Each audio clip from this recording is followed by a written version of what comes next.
Good morning. Thanks for allowing me before the throne again. Kevin King, 639 Panorama Drive.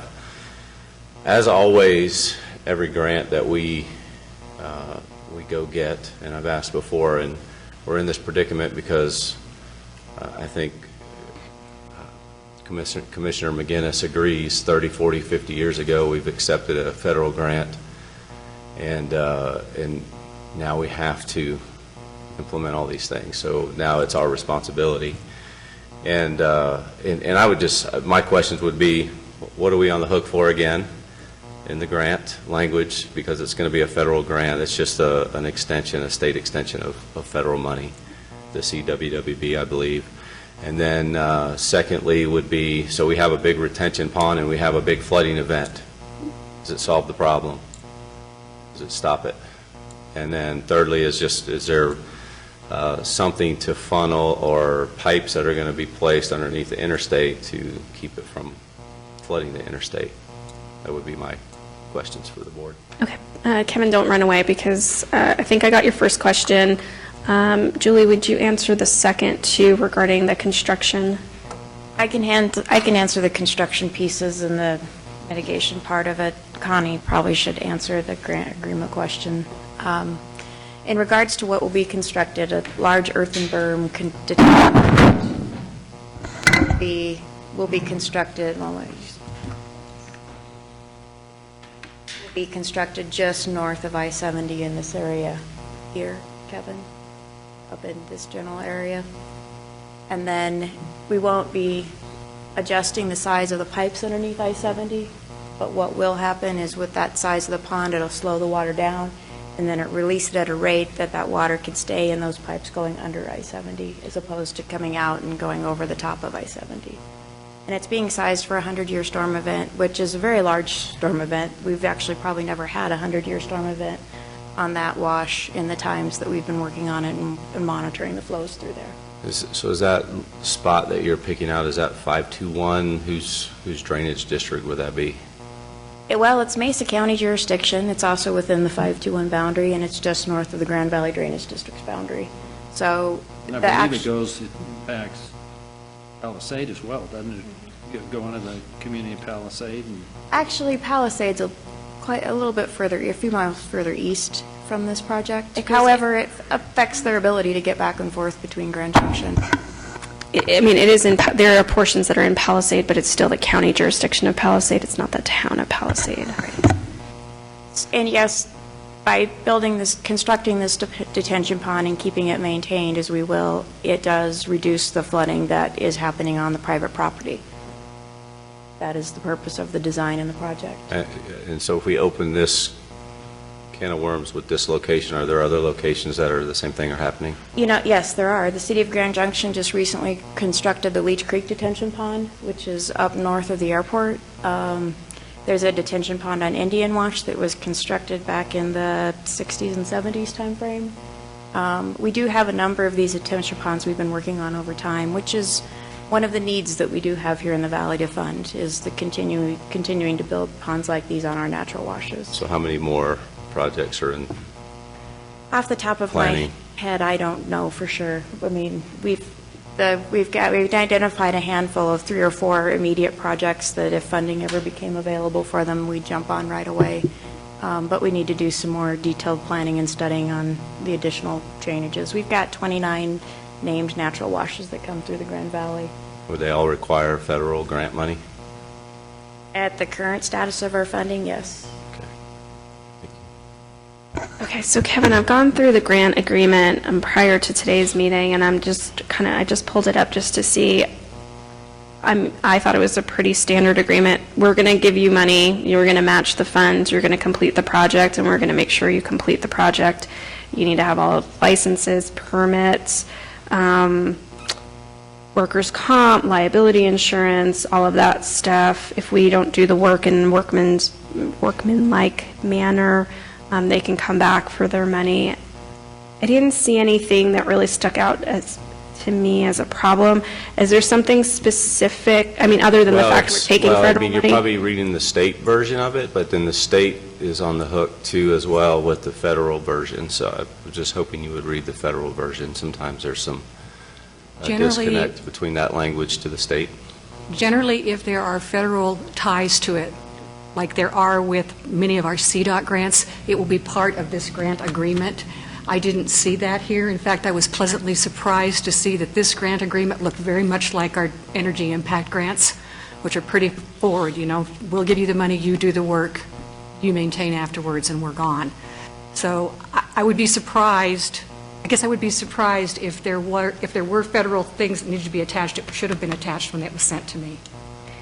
Yeah, Kevin, I agree. I don't see anything. Now, there is a state of Colorado supplemental provision that deals with federally funded contracts and grants. It seemed pretty straightforward to me.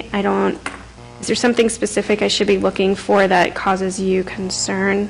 Because there's nothing in there that, No, I'd have to research a little bit more, but I just know in my past research with the CWWB, with federal monies, what kind of impact is that going to have with Tier 3 of the Water Act that we'll have to implement? Is it a force? Does it force the county to take other measures that they weren't necessarily calculating in their expenses or their budgets? And I don't know. I'd have to research a little bit more. I don't have a specific. When you're thinking about the CWCB, that's the state's match, the 12.5% state match. So the rest of it is the FEMA. Right. And FEMA doesn't get into addressing the Clean Water Act and requirements that come out of the Clean Water Act. The agencies that deal with that from the federal level is the Army Corps of Engineers and the EPA. So I understand your concerns, Kevin, there. But I don't think that would be reaching into these dollars, because these dollars are hazard mitigation grants to protect life, loss, and injury, and not going into the Clean Water Act portion of where we deal with stormwater. okay, Commissioner McGinnis. Yeah, but, point, Mr. King, is very valid. Years ago, when we did some work on some of the water conservation, some of the drainage districts, or not the drainage, but the irrigation districts. As I understand, there was some fine print that nobody really noticed that had future implications decades later in regards to jurisdictional issues and so on. So we try and look for that, and carefully look for that. But there will come the day where we've got a problem. The condition, financial condition of the county. And we have to reach out for assistance. So your point's very valid. It has to be addressed every time we receive those federal dollars. And then at that point in time, we need to kind of weigh the benefit versus the cost. And the money's not going to be free. But my understanding in this one is we don't have that fine print. That would, for example, my big concern is that we would have to waive our agricultural exemption or meet certain standards. We took this money, then all of a sudden we automatically buy into, say, federal control of the waters or things like that. So that's what we carefully look for. You may have other standard provisions like Davis-Bacon and things like that that come down with the federal money, and there's nothing you can do about that unless you don't want to take the money. And I remember a case when I was at the federal level where we had a library in Eagle. Because of the Davis-Bacon requirement, we couldn't. It was so much that our matching we couldn't match it. And my belief was it delayed the building of it until we were able to go out and get some private money and donations and so on to do it. Anyway, your point's valid. If you see something. Yeah, no, I'll look. But I think the overall concern on the bigger scale, as we see our government in Washington D.C. behave, I think the overall concern there is, and again, I come back to you guys, is if they're going to dictate everything, I don't know why we're even here taking votes on it at the end of the day. They don't dictate everything. We're in a situation, and if we want to use all local money, which we don't have, if we want to use all local money and not apply to the state or the county, they don't dictate it necessarily. I mean, there may be some standards out there, building codes, but yeah. So I think the concern there is, when do we say, do we get off that pacifier from the federal first of all, the government? point you bring up about awareness is spot on. Sure. And I think when to answer your your question, when, I think you have to look at each situation and see what we're, what we're signing on to. And if what we're signing on to is an imposition or a waiver that would put us in a real problem, as this one did with the irrigation districts years ago, that's where you have to refuse the land. Yeah, that's why I'm urging caution. We had this discussion several weeks ago over a TASER grant, and it was dictating building codes for a federal TASER grant. And so those are the things that are hidden in those grants that are really concerning. Now, how much did that just cost the county? How much did that just cost the building sector? On and on and on. Where do we stop? The cost increases for taking a really small I think it was like $20,000, but what was the real cost of that? And that's all I'm asking is is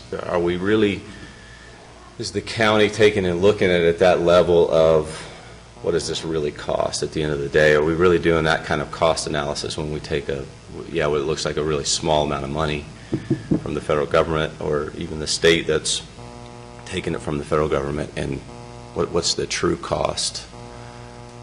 I noticed Julie nodded her head, if you don't mind, Madam Chair.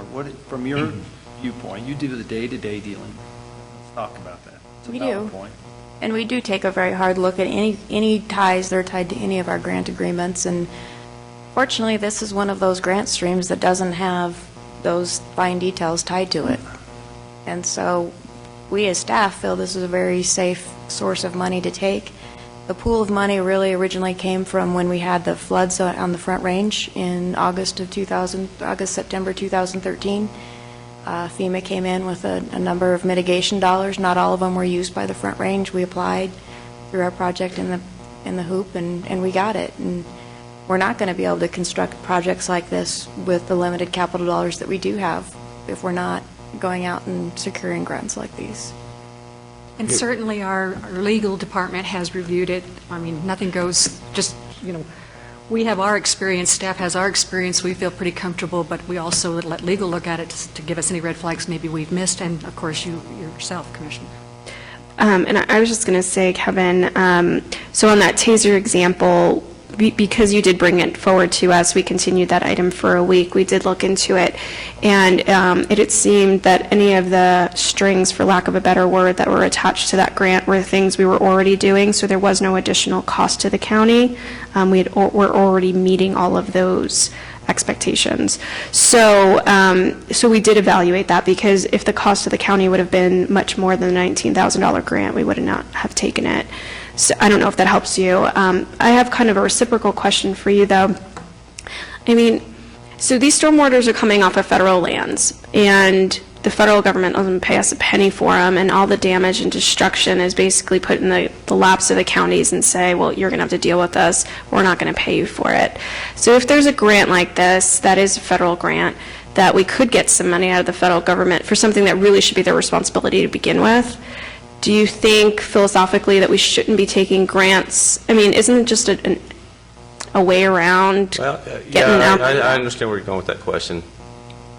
I've just seen past drains put in or sewer or septic systems put in by Mesa County where we spent $15 million, and it was supposed to be thousands of users on the system, and Whitewater is the perfect example of that, where we spent that kind of money.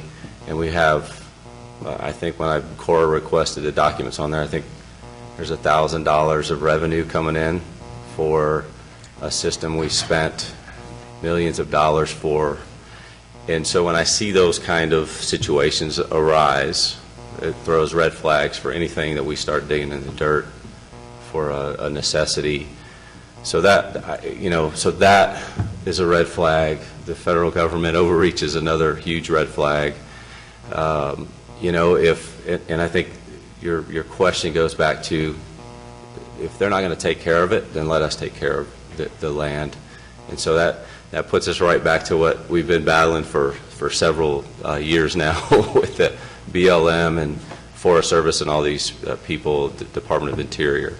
So that's where the battle should go, and maybe the state get our lands back and we take care of them, since they're not going to. So So that, I'd put that in your file of, hey, they're not going to do it. So, you know, let's take that to the courts and let them determine. No, that's a fair point. Yeah, so. I do have one question for council. Sorry to put you on the spot. So there's one thing that I thought we had in all of our contracts, and for some reason I'm not finding it. So page 14 of 16, where it talks about Colorado special provisions, 21B. It's the TABOR. So in every contract, we need to have TABOR language that says it's subject to appropriations because we can't bind future boards or future years of payments. So there is a TABOR provision applicable to the state. I don't see one that's applicable to the county. And I don't know if I'm missing it somewhere or if we just need to insert it somewhere. But I know I've had debates with the state on this before and have refused to sign contracts that don't have that TABOR language for the county as well. So I only see it for the state. It might be in there somewhere. I don't see it, though. So if there's not, I guess my only suggestion as an amendment to this contract is that there be a reciprocal county fund availability language that meets the statutory requirements of TABOR.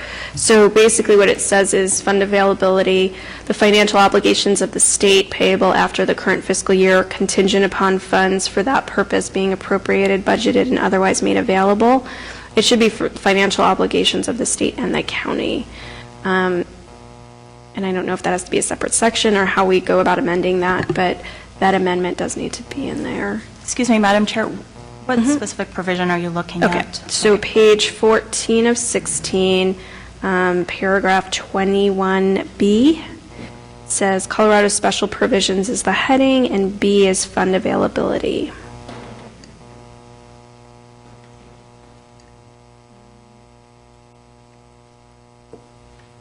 It's on the grant agreement.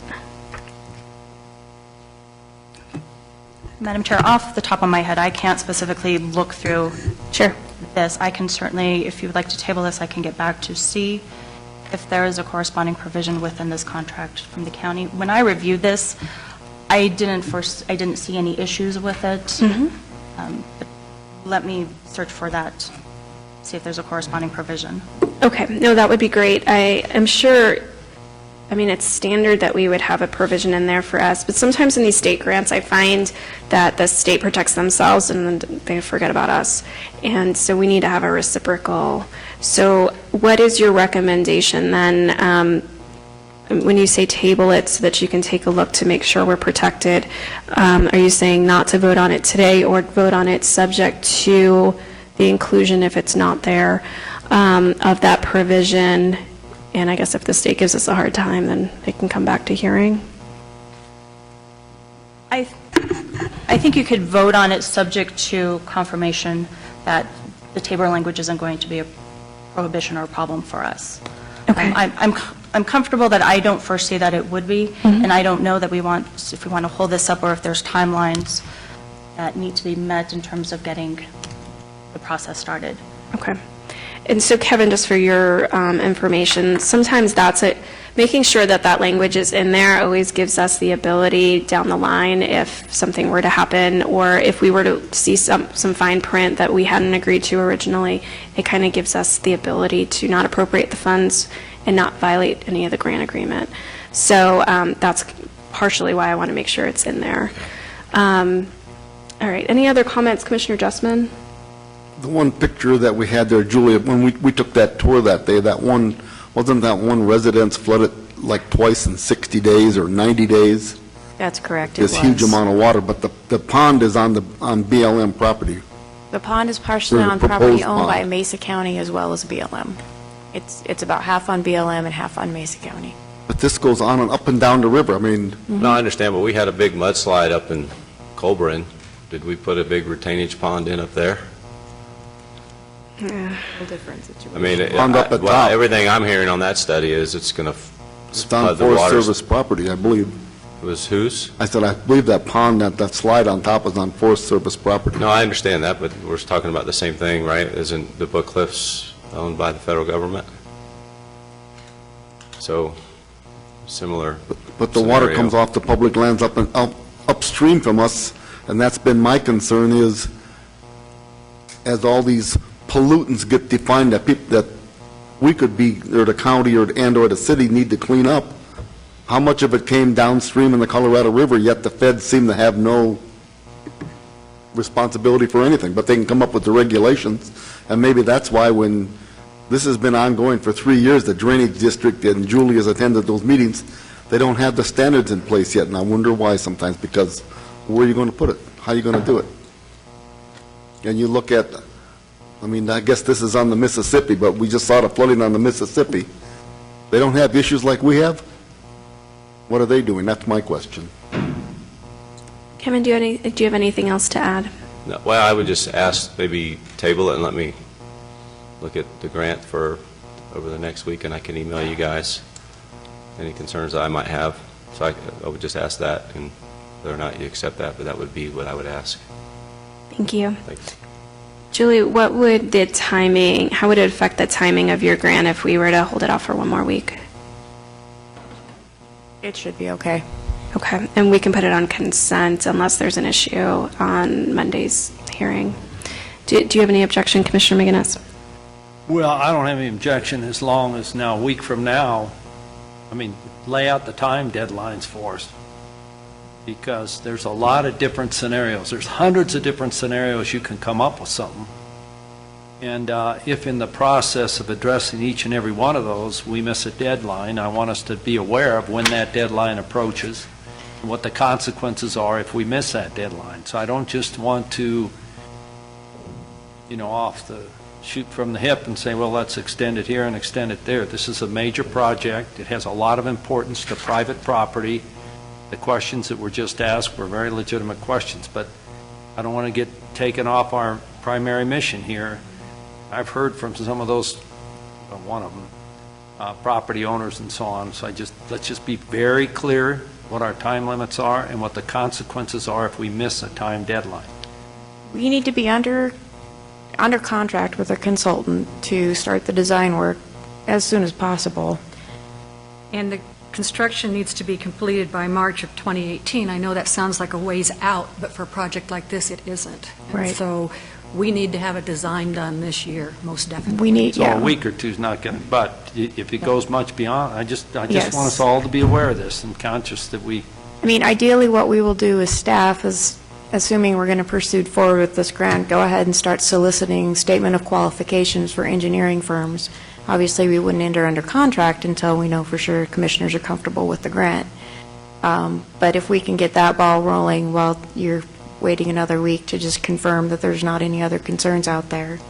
We can't do anything until this grant is signed. I know. So, but again, understanding our process for finding a consultant is anywhere from 6 to 10 weeks. So take that out before he or she can even begin to start designing this project. we have a week, no problem, and there A week, shouldn't be an yeah, issue. no. But If it beyond, continues. if it continues, so it's a real high priority for us to get these questions addressed and see if we have to change direction, we can change direction. So I don't object to the reason we're doing the week. Just keep that aware that, that's a missile going around out there. No, absolutely. Well, and I also would really like the county attorney to be able to take a look at the Tabor question that I had. So I would feel more comfortable anyway if we could just include that language. Commissioner Justman, do you have anything? Even a wait a week's not going to change anything. This thing has been a flood plain area, we might as well say in this last year especially.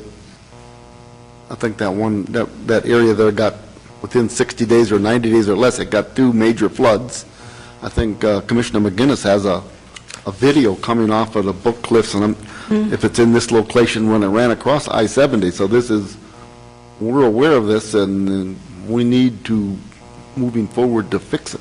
Now, this is obviously a serious problem. We're definitely engaged on rectifying it. Kevin? Yeah, sorry, just the comments brought up another question to consider maybe for urgency. But I was under the assumption, so we have cost models put together that when we have already had some sort of consulting work involved in a pond design, so we could at least put a value when we're asking for money from the federal government. I'm just wondering how that would work. Now we're talking about contracting with an engineering firm to design a pond. So my assumption was that would have already been at least a conceptual idea of what that would look like, and we've spent some dollars there already, so we know what size this pond's going to be, and we're not just, so that, it just brings up the concern that if we don't know what we're building yet, but we're asking for all this money, how do we know it's really going to cost that much money? Sure. Julie? We have a conceptual design that was put together as part of the grant application. However, we need to go through the final detailed construction set of plans and develop a detailed construction set of plans that we can bid out. And the conceptual design does a really good job letting us know how much earth quantities and that type of thing we're dealing with, which is the major cost on these projects. Well, if I recall correctly, maybe about 2 years ago, you guys had come before us trying to get the original grant that we weren't successful in from FEMA when all those floods happened on the Front Range. And if I recall correctly, there was a binder at least this big that Carrie had that had some of the plans and ideas. So yeah, I do think that there's been a lot of work done on this prior, but we still have to go through the whole design phase. So, okay. Any other questions from the audience on this item? Yeah, come on up, please. Just introduce yourself for the record, please.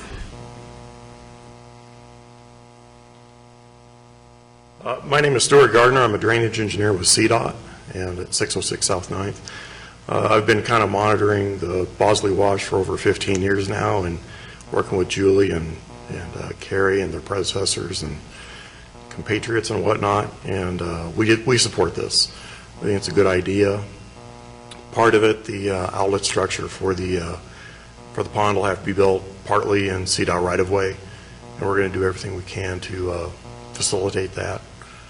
We do have a frontage road that kind of goes through there, you know, toward Mount Garfield, and so there's just those things. And I've talked with our maintenance staff, and we don't have anything like a MOU or anything like that with them, but they've expressed a willingness to help with cleaning it out from time to time.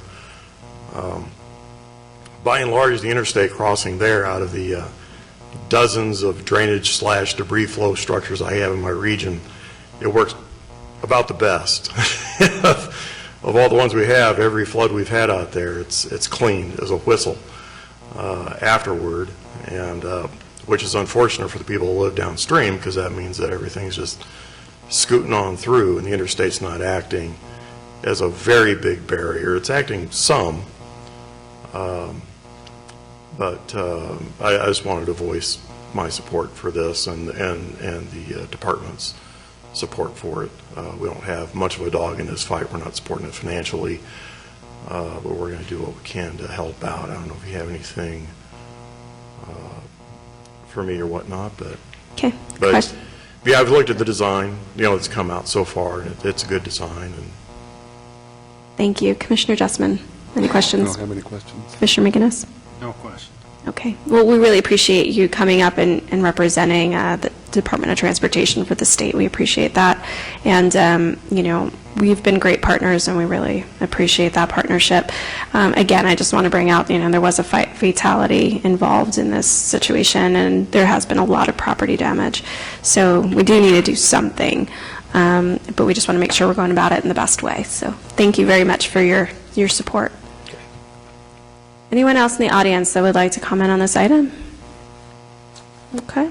Seeing none, I would entertain a motion. So next Monday, is that February 1st? Okay. I would entertain a motion to continue this item for February, to the February 1st agenda. Is there a motion? So moved. Second. All in favor of the motion, say aye. Aye. Motion passes. Thank you, commissioners.